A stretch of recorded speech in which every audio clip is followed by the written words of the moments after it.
Mesdames et messieurs, bienvenue au 13h sur CamNews 24 et ITFM 103 depuis Garoua. Paul Biya salue la qualification des Lions indomptables pour la prochaine Coupe d'Afrique des Nations au Maroc. Dans son discours à la jeunesse le 10 février, le chef de l'État a aussi souligné l'importance du groupe à rester soudé autour de la bonne dynamique qui est née au sein de la tanière. Voici pour le sommaire. Paul Biya salue la qualification des Lions indomptables pour la prochaine Coupe d'Afrique des Nations au Maroc. Dans son discours à la jeunesse le 10 février, le chef de l'État a aussi souligné l'importance du groupe à rester soudé autour de la bonne dynamique qui est née au sein de la tanière.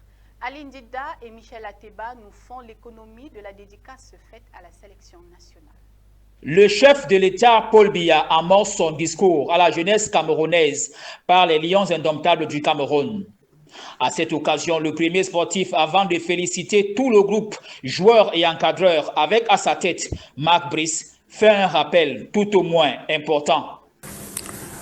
Ma descente à vous l'année dernière, dans les mêmes circonstances, peu de temps après notre difficile campagne, lors de la Coupe d'Afrique des Nations en Côte d'Ivoire, je vous assurais que nous allions renouer avec la victoire.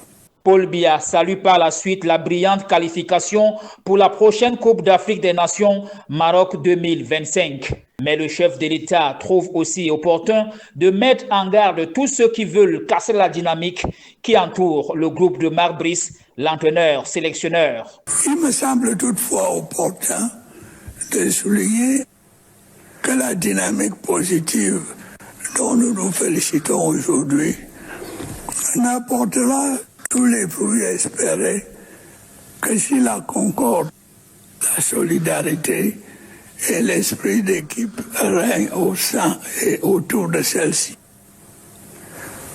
J'en appelle à cet égard au sens des responsabilités de tous les acteurs. La sélection nationale du Cameroun entame ce mois de mars sa campagne qualificative pour la Coupe du Monde États-Unis-Canada-Mexique 2026. Redonner à la lecture toutes ces lettres de noblesse auprès des apprenants, c'est l'objectif majeur de la toute première édition de la lecture à haute voix qui vient de se tenir à Douala. L'initiative est d'un groupe de jeunes passionnés de la lecture qui ont décidé d'initier les plus jeunes. Les détails avec Zobel Apollinaire Mbo. Les maîtres surveillent, la sonnerie retentit. Ce moment de repos tant attendu est déjà fini. Les rangs disparaissent, la cour devient vide et silencieuse. Ça s'appelle la lecture à haute voix, un exercice auquel se sont livrés plusieurs élèves des établissements primaires de la ville de Douala le samedi 8 février 2025.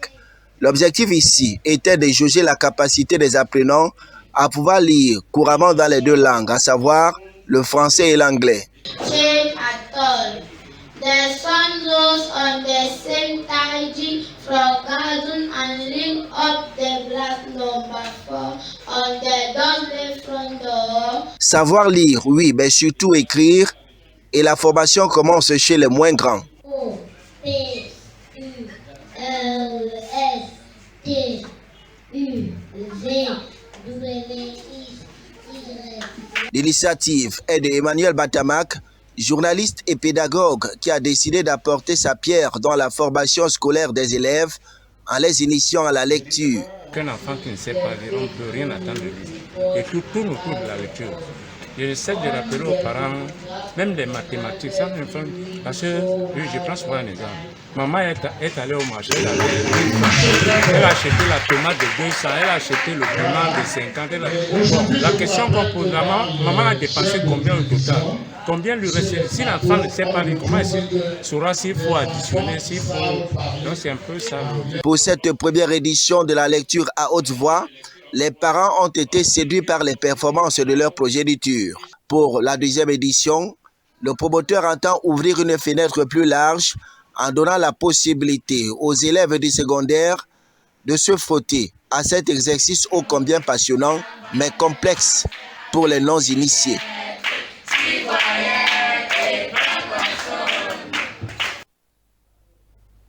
Insécurité, un vaste réseau d'escrocs mis à nu du côté de Lagos au Nigeria, exploitant la vulnérabilité des jeunes Camerounais en quête d'opportunités à l'étranger. Fait troublant, cette entreprise criminelle est composée des ressortissants du Grand Nord Cameroun. Thérèse Astadiumba. Dans un domicile clôturé en pleine ville de Lagos, la police nigériane a récemment démantelé un réseau d'escrocs curieusement composé uniquement de Camerounais, tous ressortissants du Grand Nord.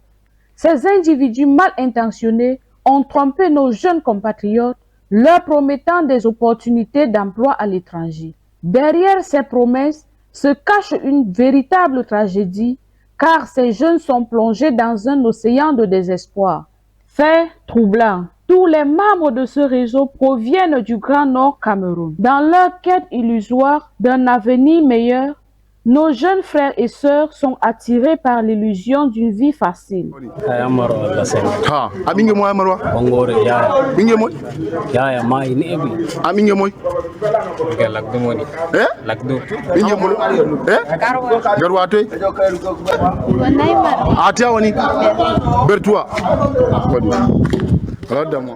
Ils tombent ainsi sous l'emprise de faux gestionnaires d'entreprises et d'écoles qui se présentent comme des sauveurs alors qu'ils ne sont que des prédateurs exploitant la vulnérabilité de leurs victimes. D'autres arnaques tout aussi insidieuses consistent à faire venir des proches sous prétexte d'un nouveau départ avant d'exiger une rançon à leur famille. Il est crucial que nous prenions conscience de cette réalité alarmante et que nous agissions avec discernement. Ensemble, protégeons notre jeunesse et offrons-lui les moyens d'accéder à un avenir radieux sans tomber dans les filets tendus par ces escrocs. 10 ans après avoir fui les violences en Centrafrique, des milliers de réfugiés résident toujours au Cameroun. Si la solidarité des communautés locales est louable, les besoins humanitaires, quant à elles, prennent de plus en plus du volume, d'où l'urgence des mesures visant à renforcer la protection des réfugiés et à favoriser leur intégration durable. Roméo Benyalam nous fait le point. 10 ans après leur arrivée massive dans les villages d'Engam et Borgo, dans la commune de Diohong, département du Mbéré, région de la Damawa, plus de 21 000 réfugiés centrafricains continuent de cohabiter avec les populations locales. Sous la protection du HCR, ces communautés fragilisées par la crise humanitaire font face à des défis persistants. Nous savons tous que dans les zones, les localités qui accueillent les réfugiés, il y a une pression excessive sur la déforestation. Les réfugiés qui exercent, il faut le reconnaître, une certaine pression sur l'environnement du site d'accueil à planter davantage des arbres. Et cette plantation d'arbres contribuera à améliorer l'environnement de vie et certainement à améliorer la santé de ces réfugiés. Lors de la récente rencontre entre la représentante adjointe du ACR et le gouverneur de la Damawa, les enjeux de la cohabitation et de la protection des réfugiés ont été au cœur des discussions. En effet, l'occupation de près de 70 000 hectares dans les deux sites par les réfugiés principalement pour l'agriculture, les pâturages, l'exploitation forestière exerce une pression considérable sur les ressources naturelles et génère des tensions avec les communautés d'accueil. C'est vrai, à un moment donné, il y avait des charges additionnelles qui se sont posées, notamment en termes de partage d'espace de pâturage, en termes d'espace de culture.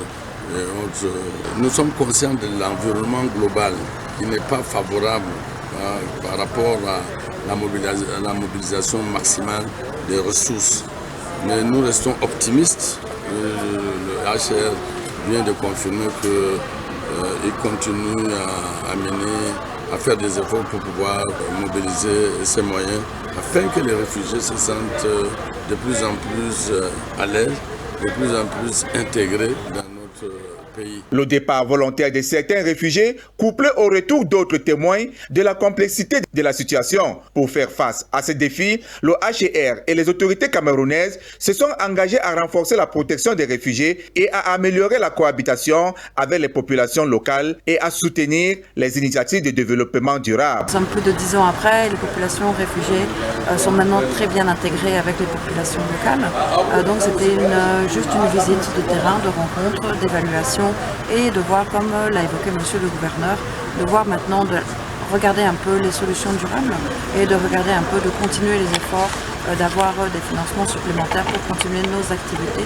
d'intégration des réfugiés et d'assistance aux populations locales. La participation de la PRM, Population Refugees and Migration, et du bureau du pays HCR souligne l'importance d'une approche régionale et coordonnée pour trouver des solutions durables à cette crise humanitaire. Voilà, mesdames et messieurs, c'est la fin de ce journal. Merci de nous avoir suivis et surtout restez en compagnie de nos programmes. Au revoir.